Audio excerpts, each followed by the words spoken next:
by offering greetings to the entire CTS family that is gathered here in a spirit of love and joy and peace, and say how wonderful it is to have this service of investiture for Dr. Stone. As I have talked across the years about Dr. Stone, and certainly since I became the president of Chicago Theological Seminary, I have spoken always about him with great appreciation, and I lovingly refer to him as one of the sages of our community. He has served in so many important ways in leadership in the life of our community, and so to now install him as Distinguished Service Professor is so fitting. I will just end my words of greeting by sharing, as a fellow biblical scholar, how much I appreciate the work of Dr. Stone, especially as it relates to the Bible, because we know that when the Bible misbehaves, it is one of the most destructive forces in human society. And what Professor Stone has helped us to do, especially in empowering communities to offer a queer reading of Scripture, a reading that is inclusive. He has helped us to turn that sacred book from a weapon that destroys communities into an instrument of love that builds communities. So it is so fitting that we gather in this moment to honor and celebrate our friend and brother, Dr. Ken Stone, and to install him as Distinguished Service Professor. Thank you, Dr. Stone, for helping us to empower the Bible to behave better. You are welcome in this place.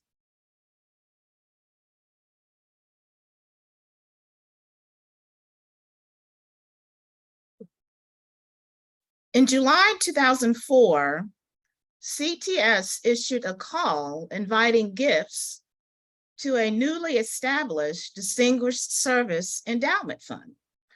Proceeds from this restricted fund would be used to support the teaching, research, and professional expenses of a member of the tenured faculty. Upon recommendation of the president and the faculty, the individual would be noted as a longstanding member of the faculty with a significant academic accomplishment, a leader of seminary citizenship, and a contributor to the wider community. Funds from the Distinguished Service Endowment would be used to permanently establish a Distinguished Service Chair supporting a Distinguished Service Professor. To that end, Dr. Robert Moore, former professor of psychology, psychoanalysis, and spirituality, became the first holder of the Distinguished Service Chair somewhere around 2008. Moore died in 2016. The following spring of 2017, Dr. Lee H. Butler Jr. was invested as Distinguished Service Professor of Theology and Psychology. Dr. Butler departed CTS in 2020. Today, we gather to celebrate the investiture of the third Distinguished Service Chair holder, Dr. Ken Stone, Professor of Hebrew Bible and Culture and senior faculty member. And I don't mean that in age. Although Dr. Stone has technically held this distinguished title since 2020, we know it is never too late to give honor where honor is due. 3 years since donning this designation and the third holder of this distinguished chair. Christendom and Eastertide note there is something about threes and thirds. Congratulations, congratulations, congratulations, Dr. Ken Stone.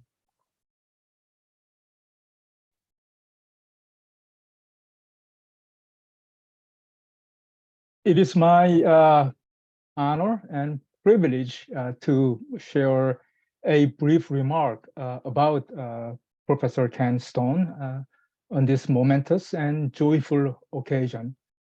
Professor Haldeman made it easier for me. My task is not to read a citation that sounds like an official document, but to say a word about Ken Stone to those who are gathered here.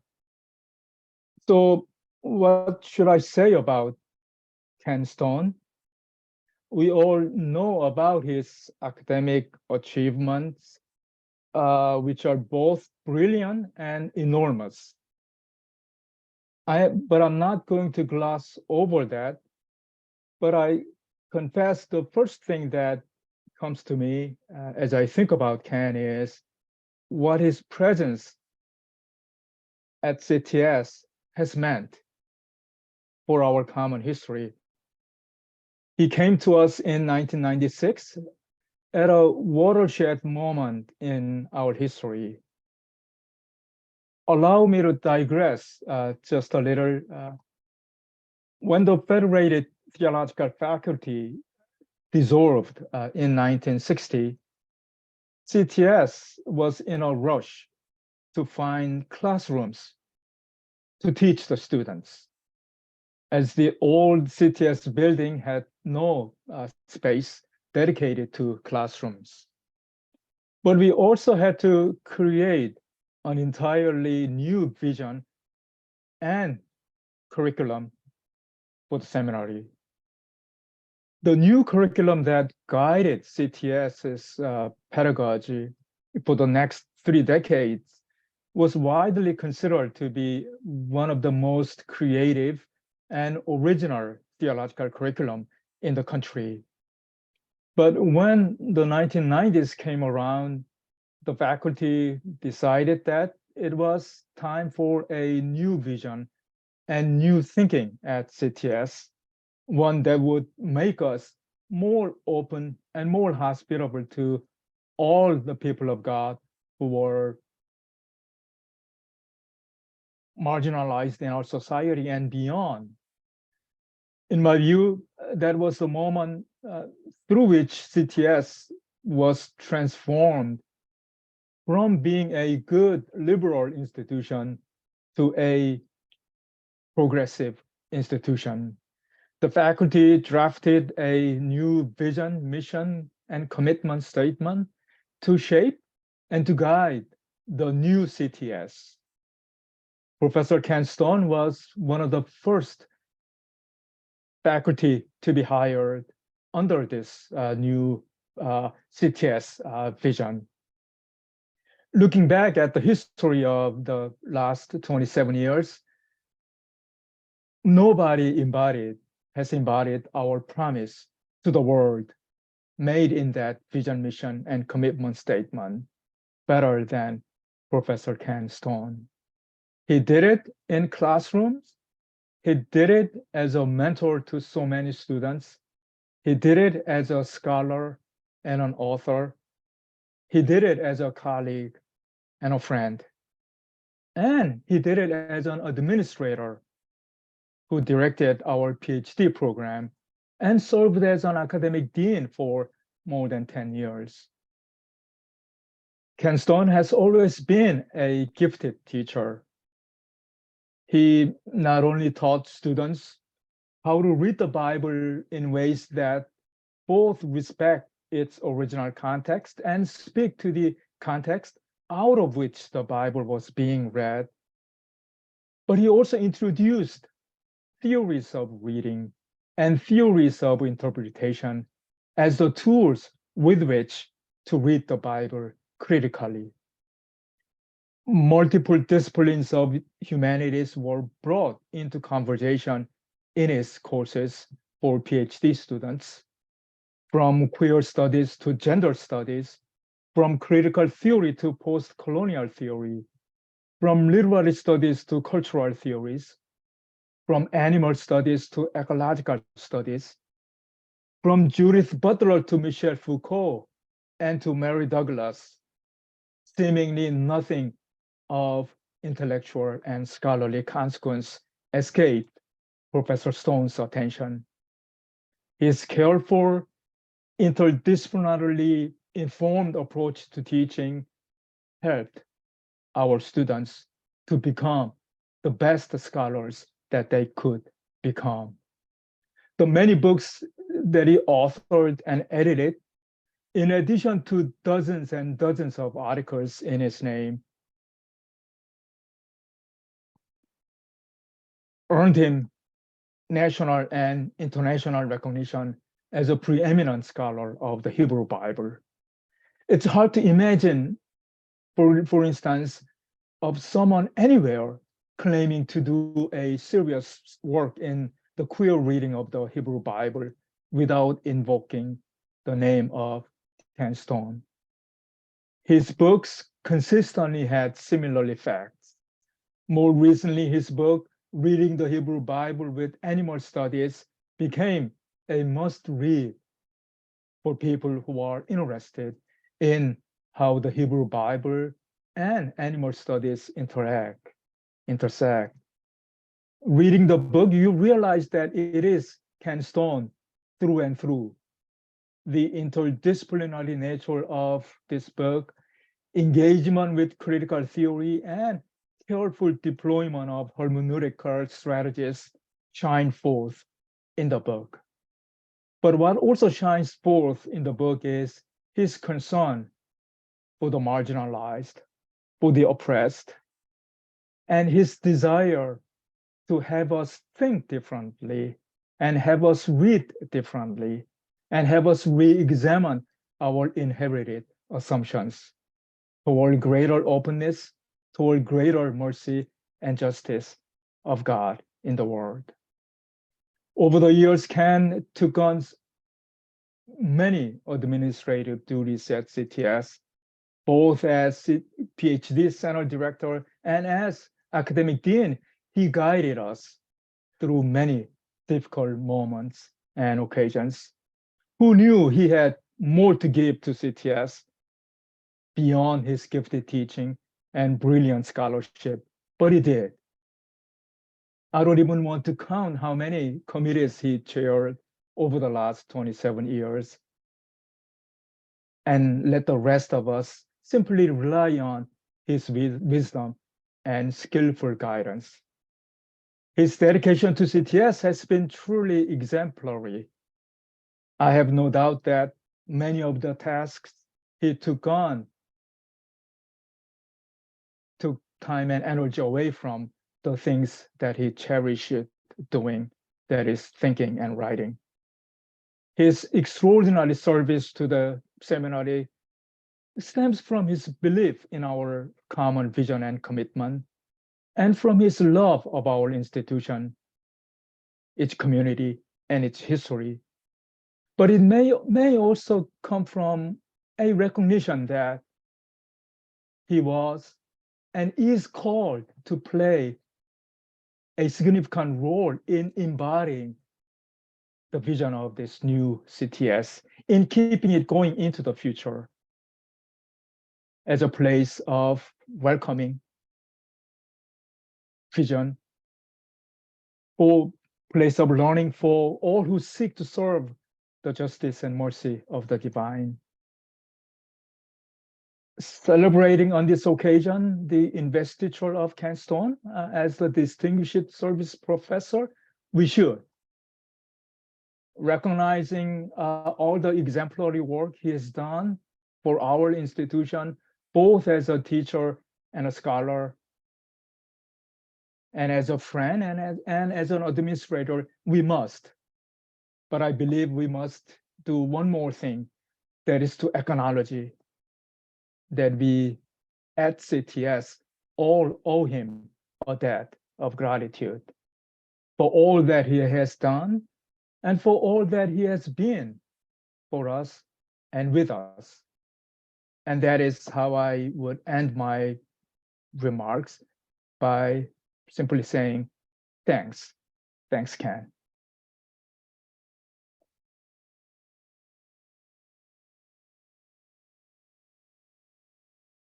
Dr. So, thank you for such beautiful words of affirmation about our brother, our friend, our colleague. Having heard those words, it is now fitting and indeed most appropriate, that I, on behalf of the Board of Trustees of Chicago Theological Seminary, and with the joyful affirmation of the entire CTS family, declare that Dr. Ken Stone is Distinguished Service Professor and Professor of Bible Culture and Hermeneutics. We love you and are grateful for you.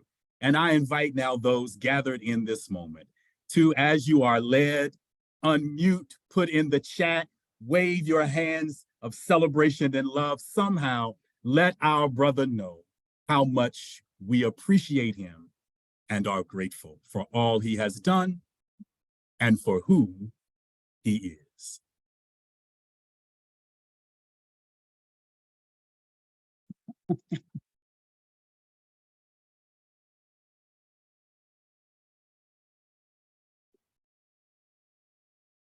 Thank you for that. Let me especially thank President Braxton, Dean Crowder, and Professor So for their comments.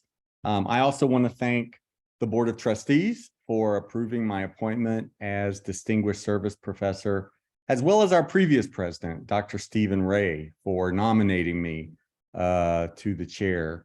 I thought about giving a more formal academic presentation today, building on a keynote address that I recently gave for a conference, which is related to my current book project. And I will come back to that briefly, but I'm going to be a little less formal instead today and reflect for a few minutes on my work at CTS and some of my research and writing interests, but in the context of our work together. I've spent most of my academic career at CTS. I arrived as an assistant professor of Hebrew Bible in 1996, as Dr. So noted, together with Dr. Butler and Dr. Terrell, and I've been here ever since. And it's tempting to use this occasion to reflect on how much has changed at CTS during the 27 years since I arrived here, because a great deal has changed. Some of those changes, I think, have been for the better. Others perhaps generate more ambivalence. But as a longtime faculty member and a former dean, I've played a role in many of those changes. That's been part of my service to CTS, to use the word from the chair title, service. So I can't disclaim the changes that have taken place at CTS. However, no one really works alone at CTS. We're involved in a collective enterprise. And during my time as academic dean, I began adopting for myself a kind of ecological frame whenever I thought about the collective nature of our work.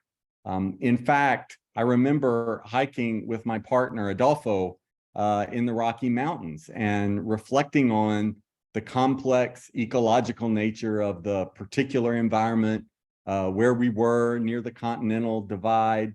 And I found myself thinking about CTS as a dynamic place that lives through the quasi-organic interaction of all of its parts and all of its people with our different roles and gifts. We interact with one another, but also with other elements in our larger context, with educational bodies, with religious communities and other partners, with wider publics, and of course, with our mission and commitments. Now, I don't know what it says about me or about the deanship that I was thinking about all of this while I was on a hike, but it gave me a way to understand my own service and the service of my colleagues to be part of a collective enterprise, but not one where we're all doing the same thing. There's always an ecology to the work we do together. Now, in using an ecological model, I don't mean to fall into a kind of romanticization of CTS. In fact, ecosystems contain a lot of decay, conflict, and more than a little fertilizer. But ecological thinking offers an attractive model to me, in part because it aligns with both my own research interests in recent years and also with my own sense of spirituality, which has been increasingly an ecological spirituality. But that hasn't always been a part of my central focus at CTS. My primary appointment has been in Hebrew Bible, and I was hired, like nearly all CTS faculty members, partly because of the interdisciplinary background and interests that I brought to my field. My education prior to coming to CTS was interdisciplinary, and it included, in the early 1990s, participation in one of the first cross-departmental humanities seminars at Vanderbilt University that was focused on what was then a new academic movement in lesbian and gay studies and queer theory. It's easy to forget today, but when I came to CTS, there was not yet a body of recognized biblical scholarship that was even using the word queer. The academic literature on the Bible and homosexuality was still rather sparse, and much of it took what I'll call a quasi-apologetic approach, trying to argue that passages often interpreted as condemnations of same-sex relations had been poorly understood, and that if one took into account ancient norms for sexuality and gender, one would see that the biblical clobber texts, as they're still often called, are less relevant to contemporary same-sex relations than readers usually assume. This type of argument about the Bible, it makes some important points, and CTS has made contributions to it. I have written on it myself. But when CTS hired me, it also gave me the space to do something slightly different, to work on and encourage others to work on developing modes of biblical interpretation that reread biblical literature explicitly in terms of LGBT studies and queer theory. For a number of years, most of my writing and publication was focused in that direction, and I've been happy to work alongside a growing number of biblical scholars who have now together turned queer biblical interpretation into a small but recognizable area of biblical scholarship. And the relevance of that type of work is unfortunately becoming apparent once again in the political backlash against lesbian, gay, bisexual, and especially transgender communities. And I'm committed to continuing to contribute to the work of CTS in the area of LGBTQ religious studies alongside Scott Haldeman, previously with such colleagues as Laura Schneider and Ted Jennings, and more recently with affiliated faculty members such as Teresa Hornsby, Jay Michelson, Cody Sanders, and Cynthia Stewart. It's our way of living into our institutional commitment, quote, to challenge homophobia, to celebrate lesbian, gay, bisexual, transgender, and other individuals within the spectrum of human sex and sexuality, and to develop leadership to encourage faith communities to become more open and affirming. That's a quote, of course, from our shared statement of mission and commitments. My own research and teaching interests, however, have also, and I say also, not instead, gone in some new directions over the last decade or so. Around the time I started serving as dean, I became very engaged with emerging interdisciplinary literature referred to with such phrases as critical animal studies or the animal turn. And that engagement led to my last book, Reading the Hebrew Bible with Animal Studies, which Stanford published at the end of 2017. And this academic interest in animal studies and biblical scholarship is also something that I continue to work on. In fact, I mentioned a while ago the keynote address I recently gave at a conference. The conference was virtual, and it brought together biblical scholars from around the world to explore biblical texts under the banner of the Humanimal. My address was titled Reading Elisha's She-Bears, Biblical Interpretation, Extinction Studies, and the Wildness of God.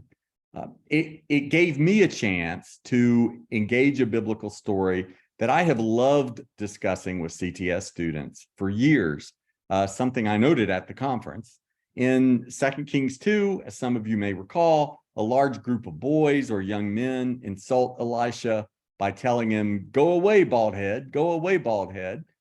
He curses them, and 2 she-bears come out and tear apart 42 of the boys. Since the bears do this after the prophet curses them in the name of the Lord, I argue that this story can be seen alongside a number of other biblical texts, including the book of Job, for example, that associate God with wildness and wild animals. But I also suggested that when we read this story, we need to acknowledge that the subspecies of brown bear referred to in the story is now locally extinct, and that this matters. When we talk about this story, we shouldn't ignore the bear's disappearance from the land in which the story takes place, any more than we can discuss the state flag of California, say, without recognizing that the flag has on it a representation of a grizzly bear, another brown bear subspecies that was eliminated from the state of California by white settlers around the same time that its cousin, the Syrian brown bear, disappeared from Israel and Palestine. My argument to colleagues in biblical studies was that our engagement with this text should lead us to take more seriously a newer branch of the environmental humanities known as extinction studies. Extinction studies tell stories about the accelerating disappearance of non-domesticated animal and plant life across the globe, thanks to human activity. Or to put it another way, which perhaps resonates more in a seminary, extinction studies serve as witness to or lament for the undoing of creation by we humans, especially we humans in modern industrial societies. Now, extinction is an ecological phenomenon. And when I spoke in a convocation in 2019, one of the things I noted was that my research and writing interest in the immediate wake of reading the Hebrew Bible with animal studies were just starting to cluster around questions inspired in part by my putting together for CTS a course on queer eco-spiritualities. These questions have to do partly with what the Berkeley scholar Mel Y. Chin calls queer animality, as well as Chin's recommendation, quote, to take intersectionality seriously, even when work seems to go far afield into the realm of the animal, end quote. Chin's articulation of animal studies with the intersectionality of race, gender, and sexuality is especially important, I think, at a place like CTS. And the connections between queer animality, eco-spirituality, and biblical interpretation that I'm trying to explore in my current book project are indebted not only to Mel Chin, but also to my location at CTS in a seminary. The fuzzy relationship between humanity and animality is a frequent touch point for seminary education, as indicated, for example, by the very word pastoral, which famously refers to shepherding. While teaching my course on suffering and lament in the Hebrew Bible, I've become fascinated by the frequent recourse to animal symbolism in the biblical lament tradition. And about a year and a half ago, when I was hospitalized for a week with a very serious medical crisis, I found myself reflecting quite a bit on Ecclesiastes 9:12, quote, for no one can anticipate the time of disaster, like fish caught in a terrible net, and like birds caught in a snare. So humans are trapped at a time of calamity when it suddenly falls upon them, end quote. If you ever wonder whether your Bible professors think about the Bible when they're in the hospital, they really do. And there we have a kind of multi-species representation of pain and suffering. A representation that I was also meditating on during the COVID crisis, itself a product of our relations with animals.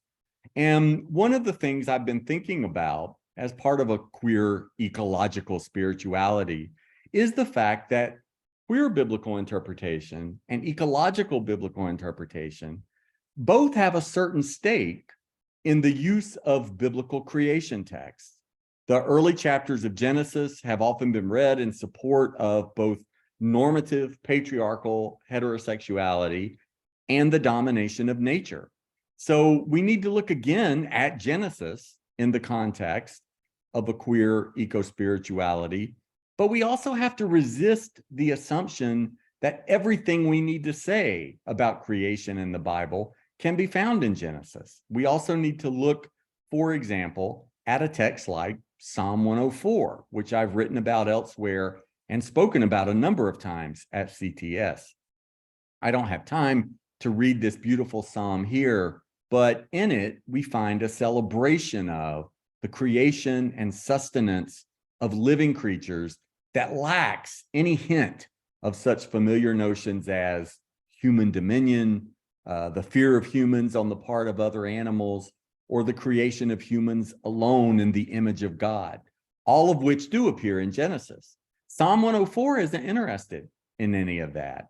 It also doesn't say anything about human sexual reproduction.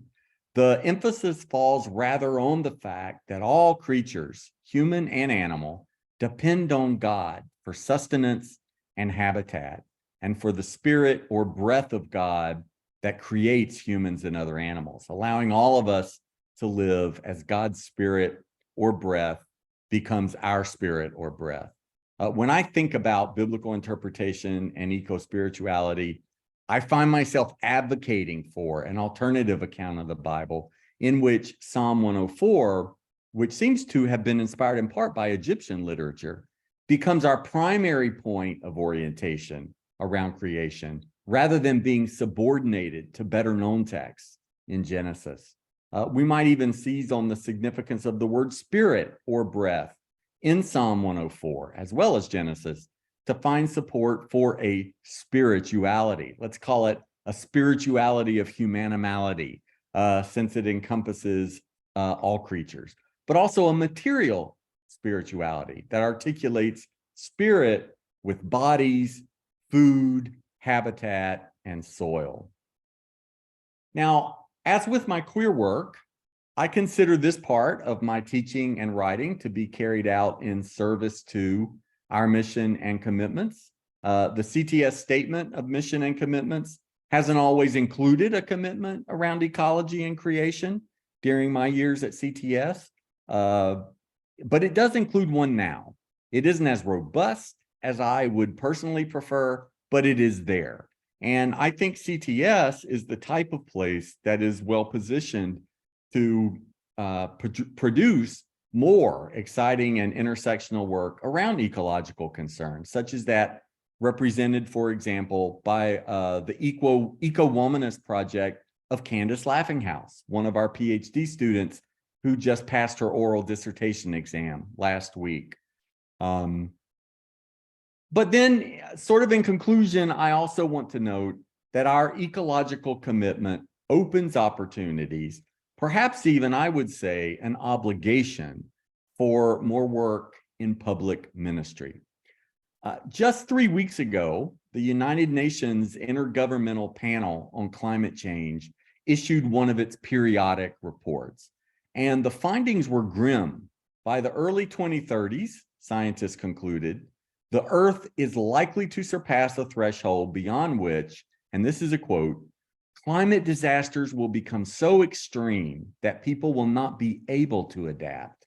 Basic components of the Earth system will be fundamentally, irrevocably altered, end quote. 2030, that's not very long. And it's the same year that another United Nations entity, the United Nations Biodiversity Conference, has identified as a necessary deadline for making changes to address the global diversity and extinction crisis, a crisis that doesn't get as much attention as the climate crisis, but is inextricably intertwined with it. And in the view of many scientists, just as serious. They can't really be separated. One affects the other.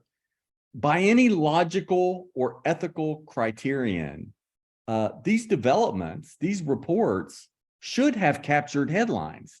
as well as the attention of policymakers, religious bodies, and theological schools. But they were barely noticed at all. They were simply added to a long list of reports and headlines that are paradoxically terrifying and trivialized at the same time.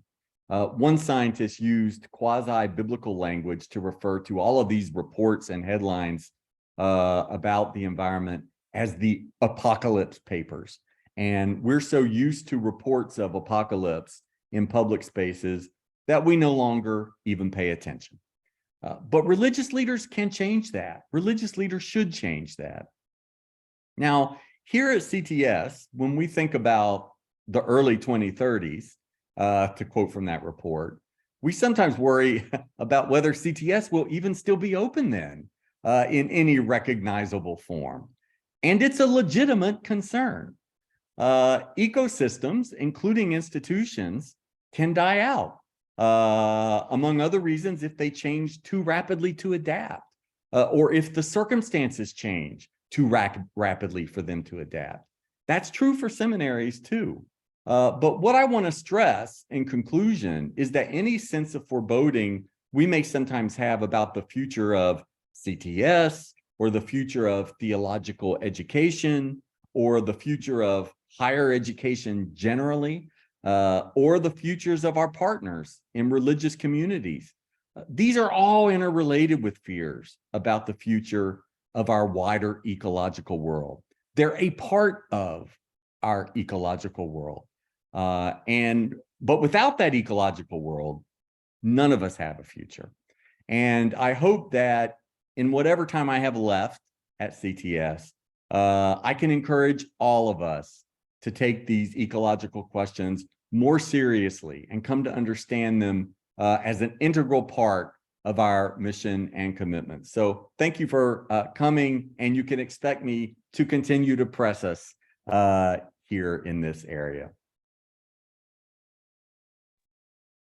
Thank you so much, Ken.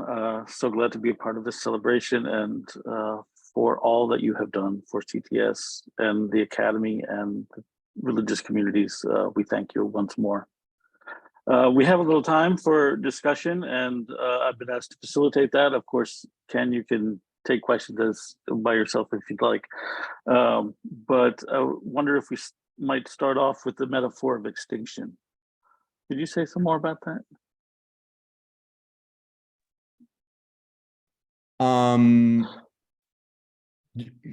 Well, let me say partly that, of course, extinction is a natural process. Things die out. The problem with the extinction crisis is that things are dying out more quickly than they ought to be, and on a much greater scale, thanks to human activity.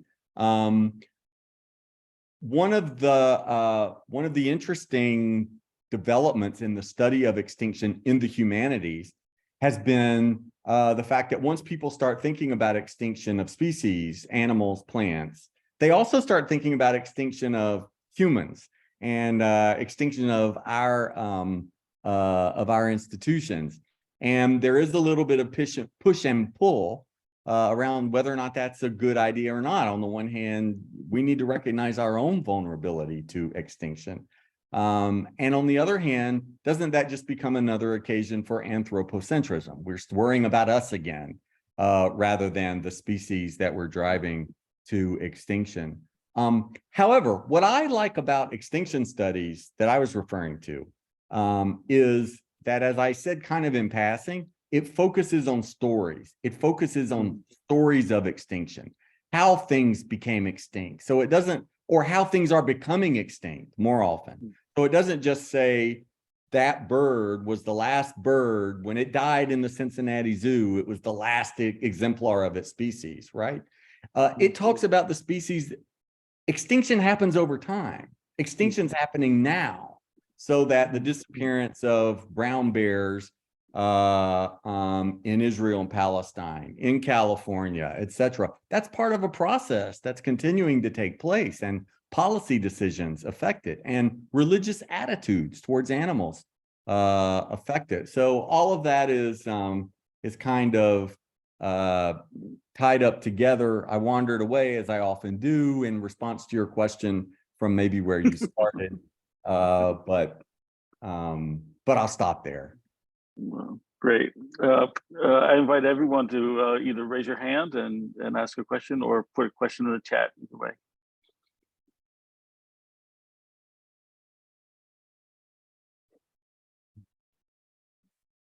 And I think Mark Winters had a question earlier. Great, Mark, go ahead. I didn't really, but I'll take the opportunity to just give you a little love and appreciation for what you do, Ken. I'm just so grateful to have been a student of yours at one point, and you continue to inform my ministry in many ways up until the last few seconds. So just thank you very much. And I want a copy of that lecture on the she-bears. Is that available somewhere? It is going to be published. It's not out yet. Okay. All right, there's a question from Wayne in the chat. Where can hope be found in the midst of all you've talked about today? Can it be found? I think hope can be found. I think it's hard to hope in the midst of great crises, and as one scholar of extinction says, in the midst of all this death. For those of us who are Christian, of course, we just got through reflecting on the relationship between death and rebirth. So I think that sources of hope we have elsewhere can also be important for us in the midst of ecological crises and crises around LGBTQ issues as well. And I think that's always important to say, but I would also add, I was going to say this about extinction, but I would say it about LGBTQ communities as well, that one, for me at least, in order to have hope, it's important that I'm not always in the critical crisis mode. In other words, that I'm not always thinking, I don't want to ignore the problems. And I think that's where we more often end up. But I also don't want to end up doing nothing but, lamenting. Lamenting's important, but I don't just want to lament the passing away of beautiful things.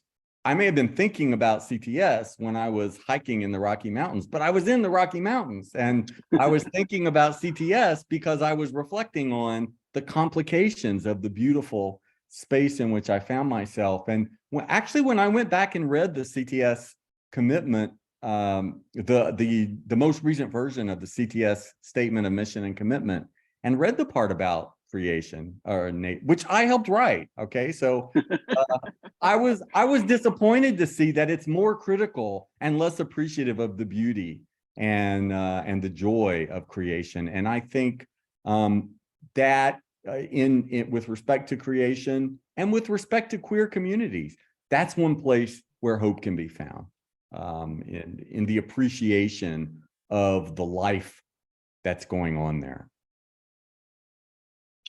I appreciate that. I also wonder how you balance that with the hopelessness, the death drive of queer life. That's a big question. Yes, well, as I won't say very much about this, but as Scott knows well, and some other folks on the call, there is a movement in queer theory that tends to focus on the death drive as I don't want to put words in their mouth because it's not my position, but a positive contribution of queer life to the wider world, precisely because we don't invest so much in the survival of society as it currently exists, or the furthering of the society into the future. There is, I'll just say this, and there is what is her name? There's a woman whose book I've used in a CTS class, a book called Strange Natures, who has written a queer response to that as a queer environmental thinker, where she tries to argue that we can't give up on some level of future investment as proponents of the death drive view of queer life think that we should. That no, we do actually have some future that we want to work towards. And so my answer would go generally in that direction, Scott, among the fierce debates by the queer Sounds theory. good. Apologies to everyone for that little digression. Dr. Terrell has a question for you. So my questions are a bit jumbled because the questions reside in me in a jumbled fashion. As a woman, as a Black person, as a loving citizen of the cosmos. But I'm curious about the question of somebodyness or imago Dei denied so many people, humans, and how to balance that with and respectfully with dialogue about other species against their needs, when people can't even live because of the denial of somebodyness, can't even trans folk can't even live because of denial of somebodyness. And how do you balance that in a responsible way towards, and I don't know, I mean, many people have the idea of humanity is at the summit of creation just because that's what we are. We are humans and we interact with each other mostly. So I'm just trying to figure out how to balance the lack of somebodyness, the lack of the acknowledgement of imago Dei to so many people and for so many arbitrary reasons, but that are deeply entrenched in our social patterns. So. Yeah, that's a great question, important question. And before I give a quick, I want to say that I was reminded actually while I was jotting down these comments, that in my early years at CTS, there was a faculty member at another seminary launching an initiative that involved cooperation between all the seminaries around creation care, creation theologies. And Joanne Terrell and I were the two who ended up representing CTS at that. So I hear the question as a comrade in that work of creation care. I think the question you're asking is crucial. I think a school like CTS is the right place to be asking those questions. I believe when it comes to the matter of the image of God in particular, I don't want to be heard, although it is possible to be heard, as wanting to, do away with that notion, right? There are positive ways of reading, even ecologically, the notion of the image of God, as if you're really in the image of God, then you should have the same love and care for creation that God had, right? That sort of idea. But even beyond that, I think that the question of the full humanity of all people ought to be the starting point, the sort of non-negotiable starting point. That doesn't always happen when animals and the environment come into play. It absolutely does not. And one of the things I'm wrestling a little bit in what I'm writing on now is how to be clear about that while still pursuing the interest. It's an area where I can benefit from and do benefit from the wisdom of my faculty colleagues, students in my classes, and so forth.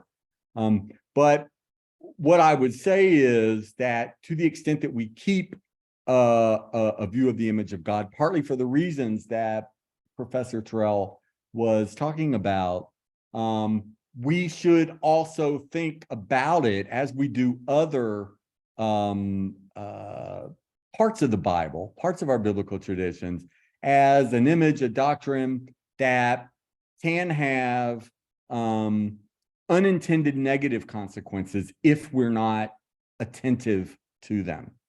And that can work both ways. People who are focused on animals and ecology can do so in ways that have unintended negative consequences on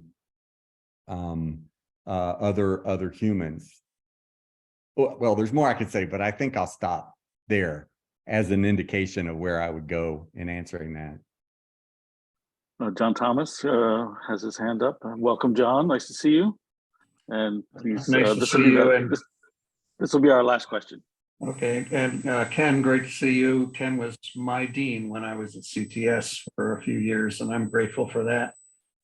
Ken, one of the projects you and I worked on together was the establishment of the full online program, which represents a lot of different things, and maybe some of what you referred to earlier at the earlier part of your talk about ambivalence at times.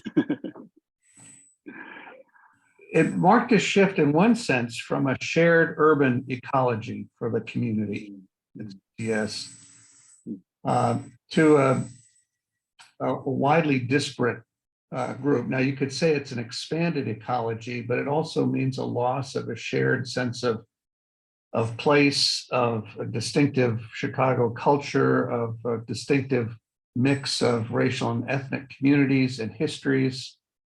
And I wonder whether that transition of the ecological framework for CTS, whether you've thought about that and what the implications are, both for the intellectual project, but also for the vocations to which our students go.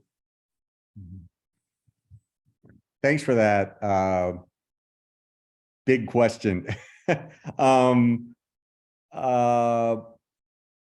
I was thinking about online learning in those when I made those earlier comments, and it is, I think ambivalence was the word I chose on purpose, because on the one hand, I'm an advocate for the value of online learning, the value of it for people who can't ever be a part of the urban ecology of CTS in Chicago.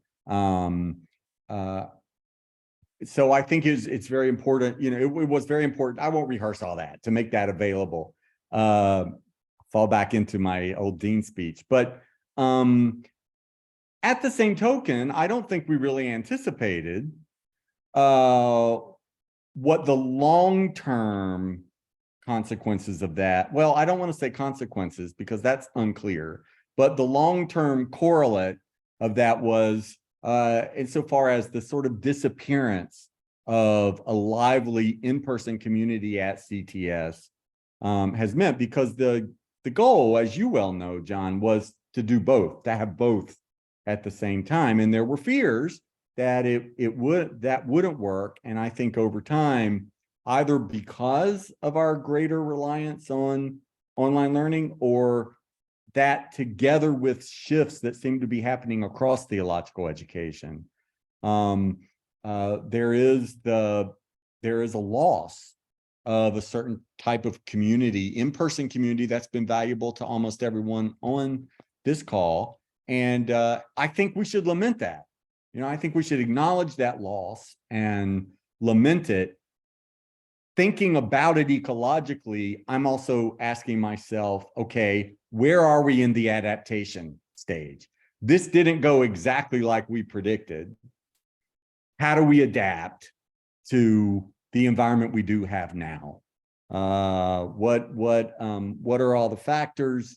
What can we do about that? So I don't have a solution to that question, but I would still think that analyzing it ecologically would be one very productive way to try to think our way through that issue, which is one of the biggest issues facing our work at CTS now.